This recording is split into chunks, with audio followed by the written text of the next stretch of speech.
Hey guys, this is Scott, and I'm going to go over a couple of important economic reports that I always look at that I think you guys should also be aware of and pay attention to. These are the reports from the Institute for Supply Management, or also known as ISM. They have two reports that come out at the beginning of every month. Usually, the first day of the month, they put out the manufacturing report, or what you call a PMI, also known as a Purchasing Managers Index report. And usually on the third of each month, they put out another report that covers the services sector, or what they call it, non-manufacturing index. Uh, they have a lot of good information in there. What they are is these are surveys that they send out to a lot of business managers across all the different industries. And what they do is they ask the managers, hey, what's your sentiment on on all these different particular areas that they cover. What they're trying to do is get an idea of how many companies or what percentage of companies that they're surveying report that they believe they're experiencing growth or contraction in each of the particular areas. So that's what this report is all about. I'm going to give you like a quick and easy slideshow on this one here, just and it's color coded to give you an idea how strong each of the areas is compared to what I previously kept record of, which isn't a hell of a lot, but it should give you kind of a basic idea how optimistic or um, more or pessimistic you should be. If you saw my recent post on the S&P 500, you'll know that I am still bullish. After you see this, you are gonna still believe that that things are bullish. It's just I need to explain this so you can understand it better. So with that, I'm gonna go ahead and go to the slideshow and show you what we got here. Okay. All right. So I got two reports here. I'm just going to give you the raw tables, and I'll explain the tables, and I'll show you what the sentiments are, or what kind of comments some of the survey respondents have. But first things first, I want to give credit to the source where that deserves the credit, and this is from the Institute for Supply Management. If you go to the links here, or you can just go to www.ism.ws or Institute for Supply Management.org, as you see here. You can go onto the page that says, actually, right here, news. I mean, if you go on their homepage, I'm going to go back to the homepage so I can navigate you to it. Okay, so this is their homepage right here. In order to get to their reports manually, just come over here to this news and research link and then hit ISM report on business. And then they have the two reports here. You can look at charts or reports. I usually look at the reports. So if I look at the PMI report, it's right there. There's a lot of good information in here that gives a lot more detail than what I'm going to cover in this presentation. Um, Again, this is going to be tailored more toward the TSP investor who only invests in index funds, but a lot of you might invest in individual stocks as well, and you can get a lot of good ideas on, hey, what industries are doing the best and which industries are doing the worst as far as these are concerned. So, good example here, like right here, before I get to the responses, there are 18 industries in each sector. Basically, it's saying that 16 of them reported growth, and then it even shows in what particular order they were growing. So, printing and related support services, or related support activities, and textile mills, and then food, beverage, and tobacco products are the stronger performers. And then only two industries reported contraction in March, and that was apparel, leather, and applied products, and paper products. So what this means is if you're an individual stock investor, you might not want to be focused so much on that apparel, leather, and applied products or allied products category, or the paper products category. Um, it could be a good contrarian play if you're looking to buy shares on dips, but if you're looking for a momentum play, I would probably stay away from those. So there are many different ways to invest. It's just You can look at this data and figure out what actually works best that's consistent with what your particular strategy is. There are numerous different strategies you can use, and I'm not going to say there's any one right or wrong way. What works great for me might not work at all for someone else, and then what works great for someone else won't work at all for me. So pick something that works best for you. But going back to the data I have here, okay, those are the sources. I'm going to move on here. I've compiled all this into a one page here, so you can just read it all here. Feel free to pause the video to help if you want to read all these responses yourself. Basically, everything actually, overall, the sentiment looks pretty positive. It's not strongly positive like it was within the last 6 months. However, there's enough positivity here to say it doesn't look to me like any kind of recession is imminent, or even in the very near, in the not so distant future. Like I say, textile mills manager said customer orders remain strong. Computer and electronics products. Someone said the electronics industry seems to be slowly coming out of crisis mode. Lead times and costs have leveled out in some commodities, and dynamic random access memory, or DRAM, prices are actually coming down, which is a good thing for them. Okay, so I'm not going to go into, I'm not going to cover every single response here. Like I say, if you want to look at all these, please feel free to pause the video, read through them all yourself, or even better, go on to the ISM's website and go to those reports that I just showed you how to get to, and read them in more detail there. They put out a wonderful service, and this is great information for investors who really want to know the most about what's really going on. All right, so let's move it on. I'm gonna go over the manufacturing sector data. Okay, the more green you see, the stronger positive it is. The more red you see, the more negative it is. Now, as you see, the most recent months, has been a lot of red. I don't want you to get alarmed by that, though, because actually what we have here is still very positive data. It's just, what standard are we comparing with? Well, I only have data here from January of 2018 to the present to compare with right now. So we don't have data on what these reports actually look like during recession periods or bear market periods, whichever the case might be.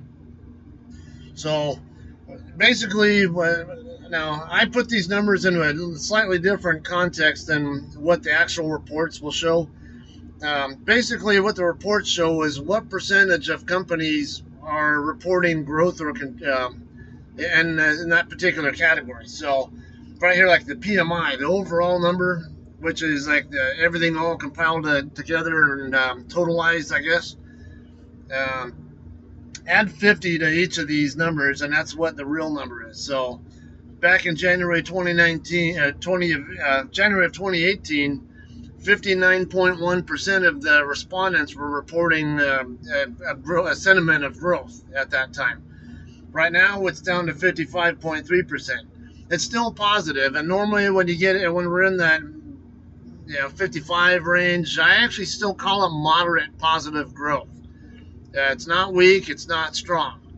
Up here in this 60 and 61 range, those are very strong months. And actually, from recent years, from the last couple of years, with those kind of numbers, prior to that, they hadn't actually seen those kind of numbers for well over a decade. This was like pre-Great Recession time, when they had numbers that strong. So unfortunately, my numbers look red right now, but it's almost entirely because I only have a very strong standard to compare it with right at the moment. We'll get better info as the months and years progress. But overall sentiment is looking like moderate positive growth from what this shows. Okay, new orders. this is a very important line here for us, because this basically gives us a sentiment of what kind of demand growth there is. As you see here, back in January of 2018, there was extremely strong demand growth. I mean, just very heavy. 65% of the companies were reporting demand growth. And this is just sentiment. This does not actually cover what really is happening. It's just what kind of feel do they have without necessarily looking at numbers. Uh, you can tell from earnings reports that even when there's only 65% of the companies reporting a sentiment of growth, and these usually tends to be higher than that who are actually reporting earnings growth. Because remember, that's a combination of cutting overall costs and increasing revenues. And increasing revenues comes in many different ways. So right now, though, we still have 57% of the companies reporting new orders growth, or increasing growth or expansion in new orders. This means that they're getting more new orders than they previously had, which is always a positive thing. Like I say, this is more, I would still call it like a moderate growth rate, which is still, that's what I would call a healthy growth rate also. Okay, production. I don't tend to look too heavily at the production or employment. These tend to be a little more, well, at least the production number normally tends to be a little more volatile in nature than the new orders, outside of that December 2018 figure. But it basically, it really just shows how companies are feeling about their productivity levels or employment growth. Employment growth is always a good thing to see. And as you see, it actually was very healthy this month, or in March. Moving on, though, supplier deliveries, they've been kind of on the weak side lately, but they were actually very strong back in the summer of last year. I did say it's still growing. The question is it growing fast enough to keep up with demand? And I think with the generally weaker demand growth, or well, it's moderate demand growth, I should say, it puts less strain on the supplier deliveries to keep up with the needs. Inventories still growing, growing ever so slowly now, but they're still growing. Now, customer inventories, which is basically the downstream inventories, this is where it's always been a bit of an Achilles heel, or could become a canary in the coal mine, or however, at some point in time. If there are any slowdowns, this is likely to be the cause of it at some point in time, where lack of supplies causes companies to not be able to keep up with, or not be able to push out product to the store shelves and stuff, because they just don't have what the supplies they need to do it with. This is one of the signs that the transportation industry doesn't have enough trucks and drivers to keep up with what kind of productivity is coming from the upstream side. All right, prices. It's actually, okay, the stronger this is, we were up all the way up near 80% here back in spring of 2018. It's tapering off now, and we actually had a little bit of negative in sentiment over the previous 2 months, but it's going back up now. This is a good thing here, because we don't really want to necessarily see negative price growth, because if we start seeing too much negative price growth, we get a problem with deflation, and deflation can be problematic for economies. So we do want to see some price growth. We don't want it to be too strong. And but this doesn't tell you how strong the growth is. It just tells you how many companies, or what percentage of respondents are believe that prices are growing.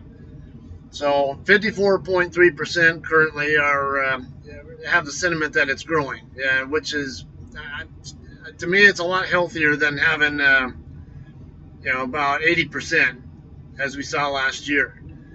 So this is a good thing. It's also, it'll be more ammo for the FOMC to be a little bit more dovish with their interest rate policy.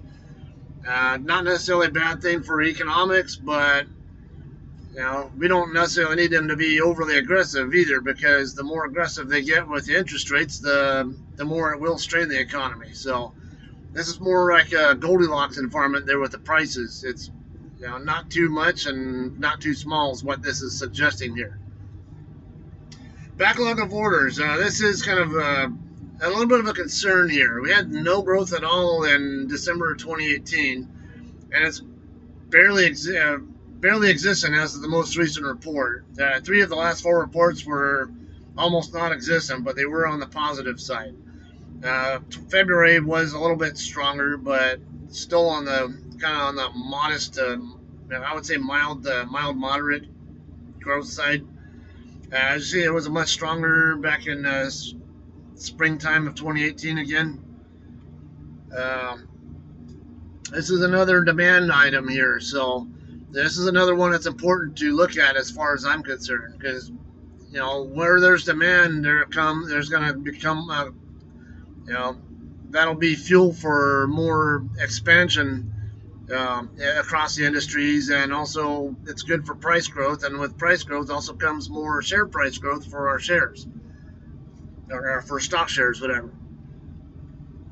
So, all right, so we're kind of weak there, but the new orders are still growing at a healthy rate. Not overly strong, but not too weak either, except for that 1 month. So, not surprisingly, new exports, they're on the weaker side. They were pretty strong back in February of 2018, but they're barely growing now. It's I would call mild growth. There's definitely a sign of slowing going on there on the foreign side. So what this tells you, because new export orders growth is slower than where's the backlog? Backlog, export orders, and new orders are all part of the demand component. As you see, demand overall is still moderate. Actually 57.4 is actually even a little bit better than moderate. But export orders are on the weaker side of positive. That tells you that more of the demand is coming from domestic sources and not from foreign sources. So this is going to be a better omen for the S fund than it will be for the C fund. As you might be aware, the C fund is composed of 500 large cap companies that have a lot more exposure to international markets, and their revenue and profit sources or streams rely more heavily on foreign customers. The S fund is a much broader index of over 4,000 companies of all market caps, or all sizes, I should say. But they're focused a little bit more on the small side and domestic side. So a lot of the companies in the S fund are focused more on domestic sources. They don't have so many international customers that they might serve. So this is kind of a suggestion to me that S fund still looks like a better place to be than C fund, at least as far as the manufacturing sector is concerned. Okay, imports. It's also on the weak side. So it's another sign that global economies, whatever, are not as strong, not in as great shape as the domestic economy is. So that's it's another reason why I say keep your money away from the I fund. There's just not enough going on there, at least fundamentally, to really justify having money in there. I know recently it has been performing well with, particularly with technical chart analysis. If you guys look at that at all, but fundamentally, though, I don't think there's enough there to really support having anything in the I fund for now. I would focus a lot more on the C and S funds as far as the stock funds are concerned. And like I said, particularly I like the S fund more. All right, and positive growth versus negative growth. As I showed you on the link I was showing earlier, 16 of the 18 industries are experiencing growth, which is still very strong. It's actually much better than what was going on in December, where only 11 of the industries was reporting growth versus 6 of them reporting contraction. So that's a positive turnaround, which is a good thing to see. All right, well, that covers the manufacturing sector. I'm going to move on to the services sector, but before I do that, I do want to point out something here. Manufacturing sector, it only makes up about 30% of U.S. GDP, and the services sector covers or is it around 40 versus 60%? I forget, or no, I think it's about 1/3 of the U.S. economy is from manufacturing, and 2/3 is from services. However, there's a saying that how goes manufacturing, so goes the economy usually. So even though the services sector is much larger and more GDP product output comes from services sector, what goes on with the manufacturing sector is always a good indicator of what to really expect from the broader economy. All right, well, that said, let's go ahead and move on to the services sector, right? All right, so these are the responses that were provided in the report from the services sector. Again, I'm not gonna go over all of these. I'll just give you the opportunity to pause the video or go to the actual ISM website and pull up the report itself and go through the information there. But again, everything looks okay here. It's there are some just so looking sentiment there. There are some others where actually looks pretty good, like real estate, rental, and leasing here. April is when our real busy season begins, and it has arrived early this year. Demand is quite strong, so that's a good thing for real estate industry. But looking more at the nuts and bolts of it, what part of the real estate, rental, and leasing industry is it? Are these industrial kind of real estate, or commercial real estate, or residential, or whatever? Now, that's where you got to do a little bit more of the grunt work and do more research on this. But as a general idea, though, it's just more to give you a broader economic view, and not just I'm not looking so much at the microeconomics. I look more at the macro. All right, let's move on. Go over the services table now. You see, it's pretty much the same thing. Mostly it's more of the orange and reddish kind of looking colors going on more recently compared to what was going on in springtime of 2018. Still, everything here looks pretty good. Relatively speaking, it's not as strong as it was back in, let's say, the fall of 2018 or even spring of 2018, whatever. But it's still, like I say, it's moderately positive. So don't let these colors fool you. Again, I don't have a good standard to compare with to make these colors show up the way they really, and the colors that really should be showing up as right now. All right, so business activity, that's kind of a productivity thing for the services sector. You see it's on the weaker side. Actually, the second weakest we've seen since January of 2018. But again, 57.4% reporting growth in productivity or business activity. That's still a very positive number. That's a number that you should be happy to see every single month. So this is nothing to be concerned about. New orders, 59% are reporting new orders growth. That's a very good sign as well. Again, anything in the 60-ish or higher range, very, very positive. It's just, again, it's kind of that pinkish or peach looking color because what kind of standard we're comparing it against. This is there were 2 months that were previously weaker than that. Everything else was stronger, but still a very positive number. Employment growth, that's still moderate. 55.9, basically about 56% of the respondents are reporting employment growth. That's a good thing, especially considering the fact that our unemployment rate is so low right now, and companies are frequently talking about how they're having difficulty finding either interested or qualified workers to fill positions because there just aren't enough of them out there to fill the positions. Supplier deliveries. See, it has been on the weaker side as still. I'm sure there's more to that. In fact, I do believe I saw something that suggested that weather in the north, and keep in mind this is an El Nino year, so a lot of areas are experiencing heavier winters than they normally do, which slows down a lot of stuff. Like I think the real estate industry had said something about that. Um, Transportation and warehousing.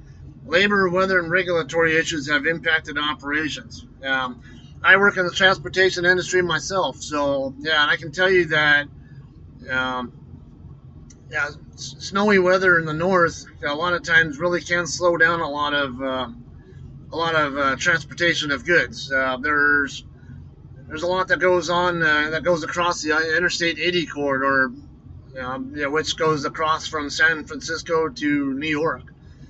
Um, Wyoming is notorious for bad weather, whether it be winds or snow, and that can always slow things down. I think there was something else I saw. Let me go back in here. I thought I saw something else that also mentioned how even in the South there were some seasonal issues going on. I don't know if it was from hurricanes or not. I think it's the right time of year quite for hurricanes, but um,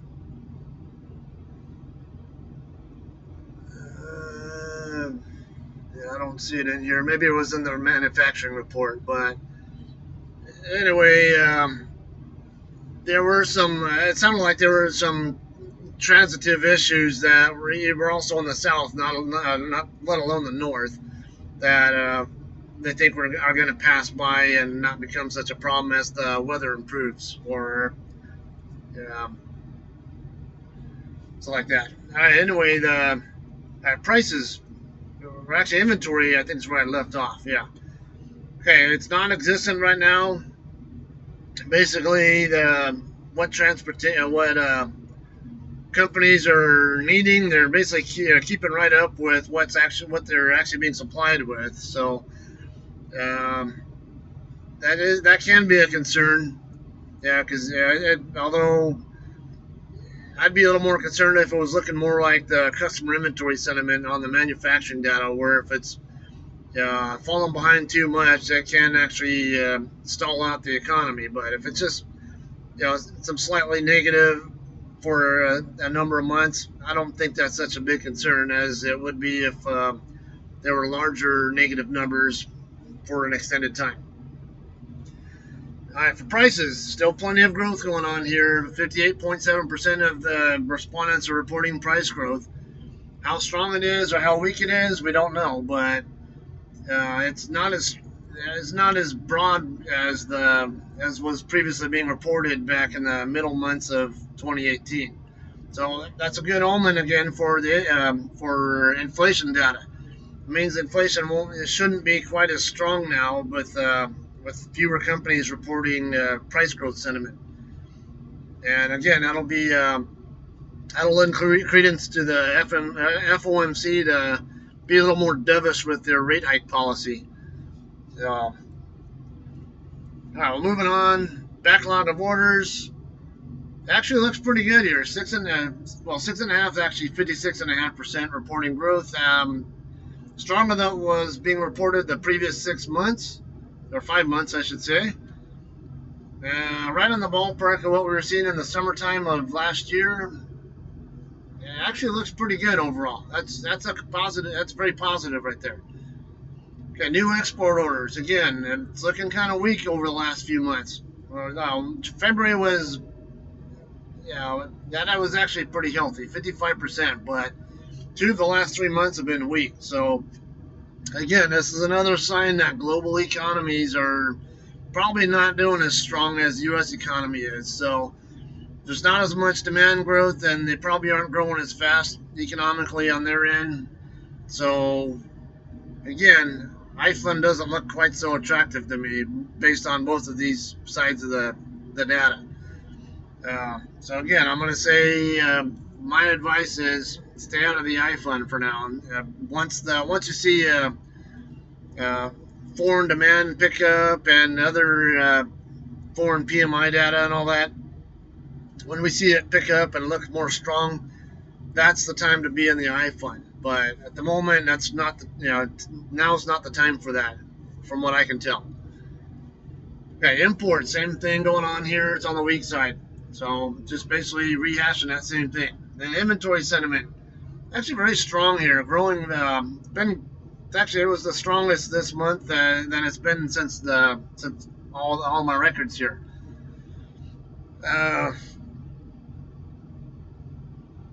It kind of makes me think that with all these inventory datas on both the services and the manufacturing areas or industries, maybe what's really going on with the transportation industry is that they're focusing a little bit too heavy on particular areas, perhaps whatever freight is the more profitable, and it might be ignoring some areas where maybe they shouldn't be ignoring so much, because you see if maybe the downstream inventories on the services side seem to be getting a little bit too much attention, while downstream inventories on the manufacturing side don't seem to be getting nearly enough. So, and there's a lot that goes into that. There's many different types of truck drivers out there. You got drivers like me who drive reefer freight, which is more economically safe or defensive, whatever, because everybody always needs their food, so I'll never lose a job that way. But construction industry or whatever, some drivers only want to drive flatbed type trucks or tankers or whatever, and when they have certain types of trailers, they can only haul certain types of freight. So if you have an abundance of drivers who only want to drive a certain type of freight, then it kind of creates an imbalance there. So how to actually change that is by changing the amount that they pay to drivers and carriers and all that. Make it more lucrative to haul freight in areas that are being neglected, and drivers will go that way. So, yeah, that's kind of the gist of that. I don't have a good enough bird's eye view of what's going on across the broader transportation sector, but just based only on the PMI and NMI data you're seeing here, that's the impression it gives me. All right, but finally, positive versus negative growth is still very strong here. Again, I had 16 over 2 as far as the positive and negative this month. Right in the same area as what has been going on the whole time, except January was weak, just like the manufacturing side was in December.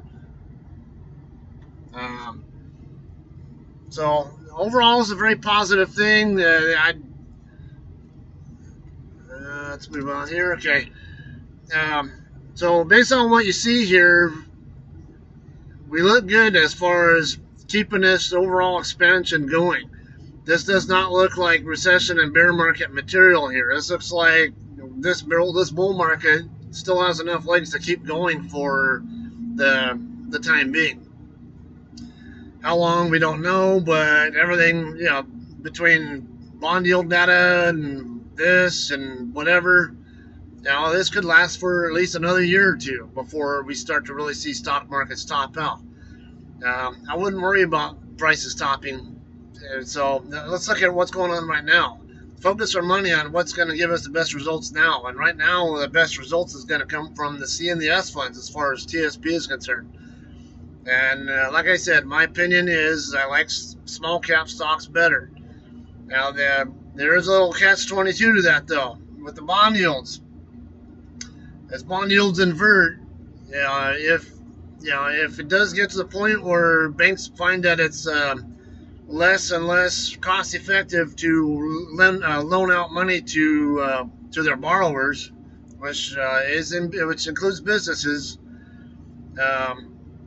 those small cap companies are going to be the more sensitive ones to it, because for one, small cap companies tend to not have such great credit ratings as the larger cap companies.